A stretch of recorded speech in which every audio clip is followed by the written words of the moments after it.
मेरे साथ बोलो ए ए बी। बी। अरे नादान, बच्चे को एबीसी सिखा रहा है। अरे काम धंधे की एबीसी तू कब सीखेगा? ये देख विज्ञापन। तेरे जैसे कृषि विज्ञान सीखे हुए युवाओं के लिए भारत सरकार के कृषि मंत्रालय ने एक योजना बनाई है, एसी एबीसी। AC ABC. जी हाँ, ACABC यानी एग्री क्लिनिक्स और एग्री बिजनेस सेंटर। इसके तहत कृषि विज्ञान पढ़े युवाओं का चयन होने पर उन्हें मुफ्त ट्रेनिंग दी जाती है और हाँ, अपना कारोबार चलाने के लिए बैंक से लोन भी मिलता है। इसके साथ ही अगर युवा अपने इलाके के किसानों की खुशहाली के लिए उन्हें खेती बाड़ी व अपने कारोबार से जुड़ी लाभदायक जानकारी देते रहेंगे तो उन्हें लोन पर 36 से 44% तक की सब्सिडी भी मिलेगी। तब तो मैं जरूर सीखूंगा काम धंधे की एबीसी। शाबाश। चलो अपनाएं स्वरोजगार, खेती में हो विकास अपार, खुशबू की फुहार में, स्वाद की बहार में, तरक्की की तानों में, खिलती मुस्कानों में, हरे भरे पौधों में, बड़े बड़े सौदों में, मधुर भिनभिनाहट में, खुशियों की आहट में। NHM बागवानी मिशन, हमारी चाहत आपकी मुस्कुराहट।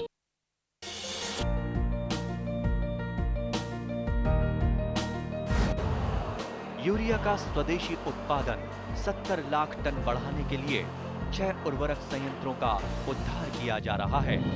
FCIL के गोरखपुर, सिंदरी, तलचर और रामागुंडम संयंत्र, HFCL की बरौनी इकाई और BVFCL की नामरू फोर्थ। सोने पर सुहागा ये है कि देश में अब बनेगा सिर्फ नीम लेपित यूरिया, क्योंकि इससे होगा किसानों का फायदा ही फायदा।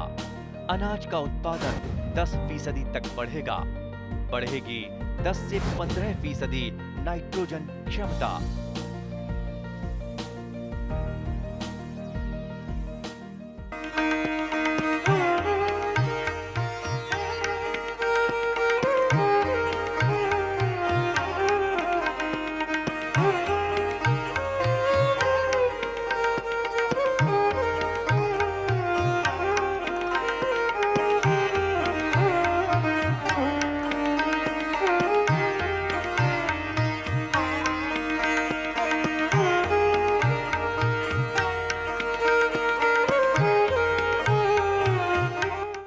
किसान एवं बागवान साथियों नमस्कार।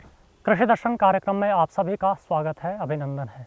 कृषक मित्रों, आज का कार्यक्रम का हमारा विषय है कंदीय फूलों की खेती और प्रवर्धन, और इस विषय पर जानकारी देने के लिए आज हमारे इस कार्यक्रम में सादर आमंत्रित है औद्यानिकी एवं वानिकी विश्वविद्यालय नौणी के पुष्प विज्ञान विभाग के प्रधान वैज्ञानिक डॉक्टर बलदेव प्रकाश शर्मा। इनसे हम जानेंगे कि प्रदेश में कंदीय फूलों की खेती की क्या संभावनाएं हैं, कंदीय फूलों का क्या महत्व है और किस प्रकार से हमारे प्रदेश के पुष्प उत्पादक अपने खेतों में, खुले खेतों में और संरक्षित विधि से कंदीय फूलों का पुष्प उत्पादन कर सकते हैं। किन किन बातों का उन्हें ध्यान रखना चाहिए ताकि वो सफलतम तरीके से व्यावसायिक रूप से कंदीय फूलों की खेती कर सके। डॉक्टर साहब, कार्यक्रम में आपका स्वागत है। धन्यवाद। हमारे किसान बागवानों को आप ये बताएं कि कंदीय फूलों की श्रेणी में कौन कौन से फूल आते हैं और इन फूलों का क्या महत्व है और इनकी खेती प्रदेश में किन किन स्थानों पर किस किस समय के अंतराल पर हमारे पुष्प उत्पादक कर सकते हैं। जो भूमिगत तनों के द्वारा पौधे बनाए जाते हैं उन्हें हम कंदीय फूल पौधे बोलते हैं और बोटेनिकली ये हमारा बल्बस प्लांट रहता है। हिमाचल प्रदेश के अंदर जो शीतोष्ण जो यहाँ का जलवायु है, वहाँ मुख्यतः हमारे लगभग 30 अलग अलग जातियाँ और प्रजातियों की जो हमारे कंदीय पौधे हैं उसकी खेती की जा रही है। इसकी अगर हम बात करें तो जनरली जो कंदीय फूल पौधे हैं इसका जो उपयोग है एज कट फ्लावर कर सकते हैं, गमलों में भी कर सकते हैं, आप घर बाहर के अंदर सजाने में इसका उपयोग कर सकते हैं और साथ ही साथ इसका बॉर्डर्स में और हैंगिंग बास्केट्स में भी उपयोग किया जाता है। अगर हम हिंदुस्तान की बात करें, हिमाचल प्रदेश के अंदर लगभग 3,500 हेक्टेयर एरिया जो है कंदीय फूलों के अंदर आता है। इसमें मुख्यतः जो कमर्शियल जो हमारे वैरायटी हैं, जैसे आपका ग्लैडियलस है, इसके अंदर 1000 हेक्टेयर एरिया लगभग जो है। उसके बाद रजनीगंधा जो हमारा दूसरा एक कंदिया पौधा है उसमें खुशबू भी रहती है, वो लगभग 700 से 800 हेक्टेयर के बीच में हमारे पास अवेलेबल है। इसमें कालिम्पोंग और सिक्किम के अंदर कम से कम 30 से 35% एरिया जो है इन दोनों राज्यों के पास है। अगर हम अपने प्रदेश की बात करें, क्योंकि हमारे प्रदेश का जो जलवायु है इन शीतोष्ण जो हमारे कंदिया फूल पौधे हैं इसकी खेती के लिए बहुत ही उपयुक्त पाया गया है। और यहाँ पे व्यावसायिक रूप के ऊपर जो हमारे कंदिया फूल पौधों की खेती हो रही है उसमें मेन जो है फूल हमारा भी ग्लैडियोलस ही है, जिसमें कि लगभग 75 हेक्टेयर एरिया जो है इसके अंतर्गत खेती के लिए इस्तेमाल हो रहा है। उसके बाद हमारी जो अगली क्रॉप है वो आती है लीलियम, लगभग 15 हेक्टेयर एरिया इस लीलियम फूल पौधे के अंदर भी है।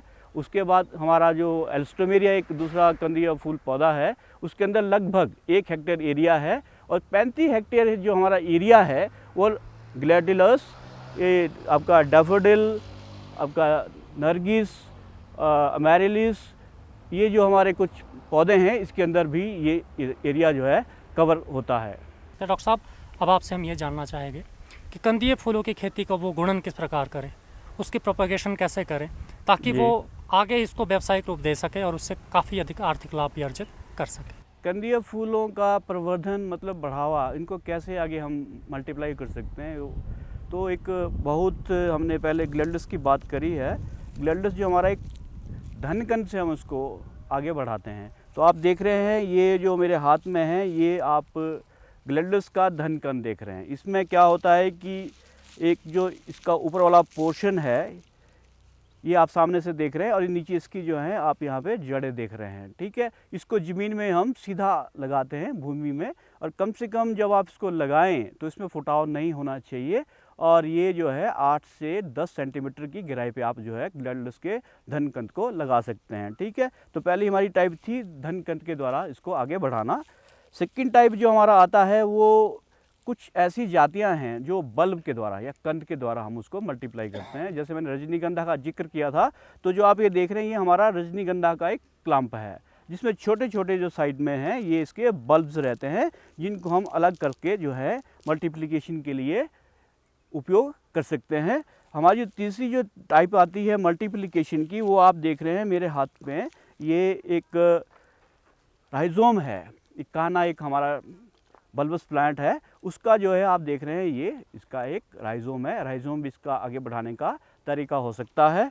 और इसके बाद एक लीलियम जिसकी मैंने बात करी, एक बहुत ही खूबसूरत पौधा है, और जिसकी मल्टीप्लिकेशन की बात करें तो वो एक कंदिया है, इसमें स्केली बल्ब्स रहते हैं, और ये जो है इसका सबसे जो तरीका है वो स्केल से भी इसको हम आगे बढ़ा सकते हैं। जैसे आप देख रहे हैं मैंने एक स्केल निकाला है, इसका भी एक जो है अगर आप इसमें रेत में लगाते हैं और 500 ppm जो है सोल्यूशन Na का बना के इसको डिप करके रेत के अंदर लगाएं, और 70% हमारी आर्द्रता रहे, और 15 से 18 डिग्री अगर टेम्परेचर हम रखते हैं, तो इसमें भी छोटा सा एक स्केल आता है जिसको हम 2 साल में पूर्ण जो है बल्ब के रूप में इस तरह से बना सकते हैं।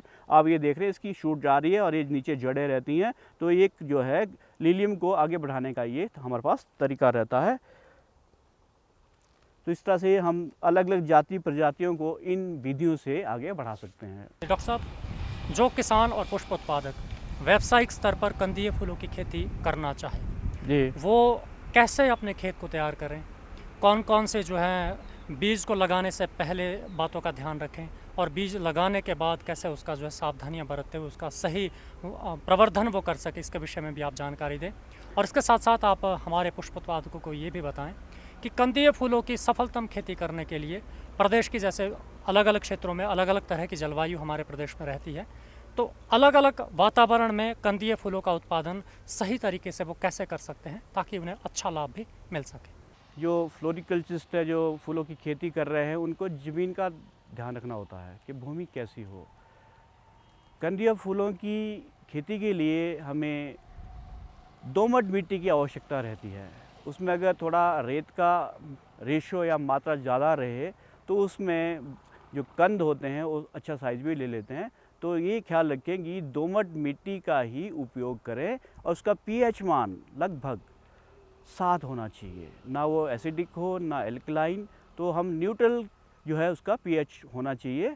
और जैसा कि अभी हम अपने प्रक्षेत्र में अभी दिखाएंगे आपको कि हम 15 सेंटीमीटर ग्राउंड से ऊंची क्यारियाँ जो कि 1.2 सेंटीमीटर चौड़ाई में होनी चाहिए, और लंबी जो है आपकी प्रोजेक्ट के हिसाब से कि आपको कितना एरिया है आपका जो आपने कवर करना है उसके हिसाब से आप बना सकते हैं। इन क्यारियों में प्रति वर्ग मीटर की जो दर रहती है आपकी गोबर, गला सड़ा गोबर डालने का, वो 5 से 10 किलोग्राम रहता है। अब आती है बात कि हम इसको लगाएं कब। मेनली हमारे 2 सीज़न होते हैं। एक तो हमारा जो स्प्रिंग, जो आजकल बसंत ऋतु चल रही है, जो फूल खिलते हैं, उनकी जो टाइम प्लांटिंग की रहती है हमारे यहाँ, वो अक्टूबर नवंबर के अंदर होती है। और जो हम गर्मी में हमारे कंदिया फूल खिलते हैं, उसका जो टाइम ऑफ जो प्लांटिंग है, लगाने का जो समय है, वो फरवरी और मार्च का महीना रहता है। तो लगाने का जो दूरी है किस जाति को, क्योंकि अलग अलग जातियाँ हैं, प्रजातियाँ हैं, सबका जो लगाने की दूरी और गहराई वो अलग अलग रहती हैं। मैं जनरली आपको बताना चाहूँगा, ऑन एवरेज जो होता है, हम बल्ब के अंदर जितना बल्ब का साइज होता है उससे 2 गुना जो है उसकी गहराई को रखने की कोशिश करते हैं। जैसे हम 7 से 8-10 सेंटीमीटर उसकी गहराई रखते हैं। और दूरी, कंद से कंद की दूरी और लाइन की दूरी जो है प्राय उसके साइज़ के ऊपर और जाति के हिसाब से वेरी कर जाती है। बट जनरल जो हमारा एक, अगर मैं बोलूं तो 20 से 20 सेंटीमीटर या 15 से 15 सेंटीमीटर की दूरी रखना प्रायः सभी जाति और प्रजातियों के लिए उपयुक्त पाया गया है। अब प्लांटिंग के बाद जो है हमें, जब धनकंद आपने या कंद जब आप ज़मीन में लगा देते हो, तो क्या होता है कि जो कंदीय पौधे हैं उसको तुरंत पानी लगाने की आवश्यकता नहीं होती है। तो कोशिश ये करें कि जब तक ये कंद और धनकंद बाहर फूट के ना आए, आप पानी को ना लगाएं। जैसे ही फुटाव आता है उसके बाद आप जो है इसकी सिंचाई को शुरू कर सकते हैं।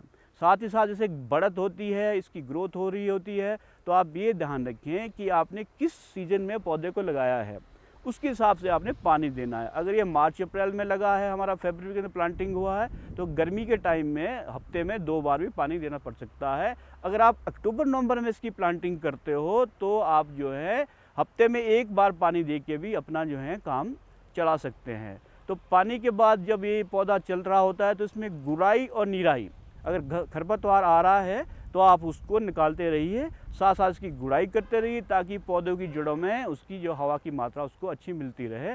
तो गुड़ाई निराई भी आपने 15 दिन के अंतराल पे करना बहुत ज़रूरी रहता है। ठीक है, उसके बाद जो हमारा अगला स्टेप आता है कि पौधों को खाने के लिए पोषक तत्वों की आवश्यकता होती है।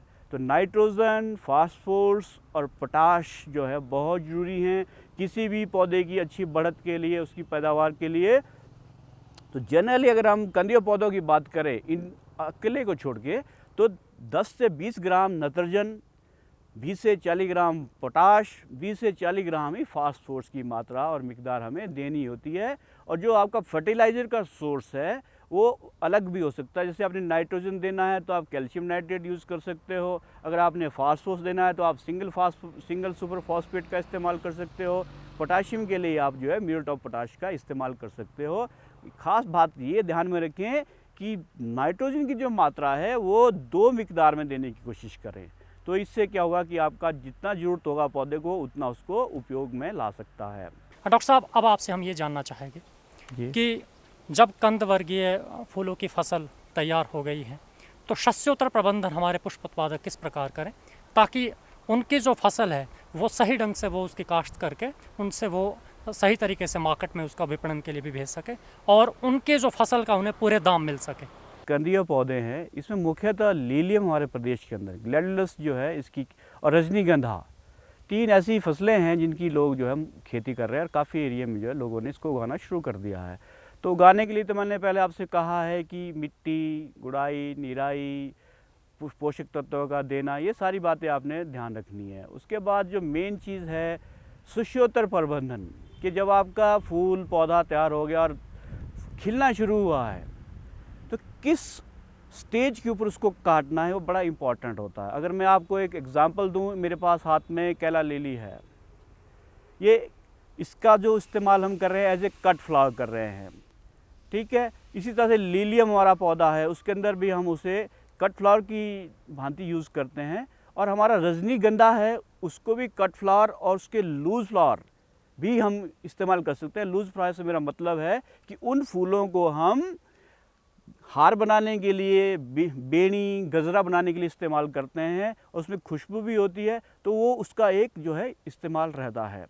तो सबसे इम्पॉर्टेंट चीज़ है कि किस स्टेज पे काटा जाए। अगर हम लिलियम की बात करें तो जैसे उसकी सबसे छोटी कली या जो सबसे नीचे वाली कली है वो रंग दिखाना शुरू करती है, तो आपने उसको 10 से 15 सेंटीमीटर ग्राउंड से ऊपर आपने काट देना है, ताकि पौधे में कुछ पत्तियां हैं बच जाएं। तो उसको काटने का तरीका है जब आपने उसको कटे फूल का इस्तेमाल करना है।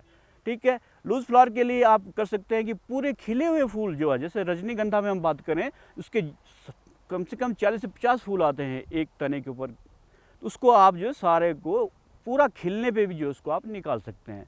तो ये चीज़ आती है कट आपका लूज फ्लावर के लिए। साथ ही साथ अगर हम बात करें कि अब अपने पौधों को गमलों में लगाया है, क्योंकि गमलों में भी जो है व्यवसाय के लिए आप पौधों को लगा सकते हैं। अगर आप मेरे सामने देखें तो काफ़ी लिली, मतलब हमारे सामने एक पौधा पड़ा है क्लीविया, तो इसमें भी देख रहे होंगे आप सामने पॉट में लगा है। तो ये भी चीज़ जो है आपने कैसे करना है, इसको देखना है कि पानी लगता रहे, पत्तियों पे धूल ना हो, आपका स्टेम खड़ा हो, तो ये सारी की सारी चीज़ें आपने इसको भी ध्यान में रखना है। ठीक है। अब बात आती है कि आपने फूल को काट लिया और उठा के पानी में रखना है। सबसे बड़ी इंपॉर्टेंट चीज़ होती है कि फूलों को काटो और सीधा उसको पानी के अंदर आपने रखना होता है। जैसे मैं अभी आपके सामने इसको रख रहा हूँ यहाँ पे, तो ये ताकि उसमें एयर बबल ना जाए और प्लगिंग ना हो। अब काटने के बाद जब आपने इसको निकाला तो आती है कि आप इसमें ग्रेड भी किया जाता है कुछ क्रॉप्स के अंदर। ग्रेडिंग के बाद आपने इसको फिर बंच बनाने होते हैं, जैसे आप 10 से 15 का बंच बना लो, 20 से 25 का बंच बना लो, और उसको फिर रैपिंग करते हैं हम मटेरियल को। सेलोफिन एक हमारे पास पेपर आती है, फिल्म होती है, जिसके अंदर हम इनको रैपिंग करते हैं, उसको बांध लेते हैं। बट ये ख्याल रखिए, अगर आपने इसकी जीवनदानी जो आयु होती है उसको बढ़ाना है, तो उसके लिए प्राय आप एक हमारे पास पल्सिंग सॉल्यूशन होती है, स्पंदन जो हम उसको सॉल्यूशन बोलते हैं, उसका इस्तेमाल हम कर सकते हैं। उसका मेरा बोलने का मकसद ये है कि इन कट स्टेम को आपने 5 से 10% शर्करा और शुगर, उसके साथ बायोसाइड जैसे 8HQC, 8 हाइड्रोक्विनोलिन सिट्रेट और सल्फेट, 200 से 400 ppm का घोल बनाना है और उसमें 6 से 8 घंटे तक इसको आपने उपचारित करना है। तत्पश्चात जो मैंने कहा कि इनको बंडल बना के इनका रैपिंग करके सेलोफिन के अंदर आपने कोरोगेटेड फाइबर बोर्ड बॉक्सेस लेते हुए उसके अंदर इनको पैक करना है। तत्पश्चात 5 डिग्री सेल्सियस पे शीत वाहन के अंदर आप इन बॉक्सेस को लोड करके अपनी निर्धारित जो आपकी मार्केट है, चाहे वो दिल्ली है, वो चाहे चंडीगढ़ है या बेंगलोर है, कोई और भी आपकी जगह है, आप इनको जो है भेज सकते हैं। डॉक्टर बीपी शर्मा, आप हमारे आज के कृषि दर्शन कार्यक्रम में सम्मिलित हुए और आपने हमारे किसान बागवानों को कंदीय फूलों की खेती और प्रबंधन के बारे में महत्वपूर्ण जानकारी दी। इसके लिए आपका बहुत बहुत धन्यवाद। धन्यवाद। किसान एवं बागवान साथियों, प्रदेश की विविध भौगोलिक स्थिति और जलवायु परिवर्तन के कारण यहाँ की मिट्टी पुष्प उत्पादन के लिए एकदम उपयुक्त है। यहाँ पर वर्ष भर पुष्प उत्पादन किया जा सकता है और ख़ासकर अगर हम कंद वर्गीय फूलों की खेती की बात करें तो प्रदेश के विभिन्न स्थानों पर इसकी खेती सफलतापूर्वक की जा सकती है। और जैसा डॉक्टर शर्मा ने बताया कि कंद वर्गीय फूल बहुत ही संवेदनशील फूल होता है, इसका उत्पादन के लिए थोड़ी बहुत सावधानियों का भी आपको ध्यान रखना चाहिए। और जैसे ही इसमें आप रोगों के लक्षण देखें तो तुरंत आप इसके विशेषज्ञों से संपर्क करके उपचार और निदान का समाधान भी ले, ताकि आपका जो उत्पादन है वो प्रभावित ना हो। इसके साथ साथ जो डॉक्टर साहब ने आपको राय दी है उस पर भी आप अमल करें, ताकि आपका जो उत्पादन है वो सही ढंग से हो सके। इसी के साथ आज के कार्यक्रम को यहीं पर संपन्न करने की अनुमति चाहेंगे। आप सभी को नमस्कार।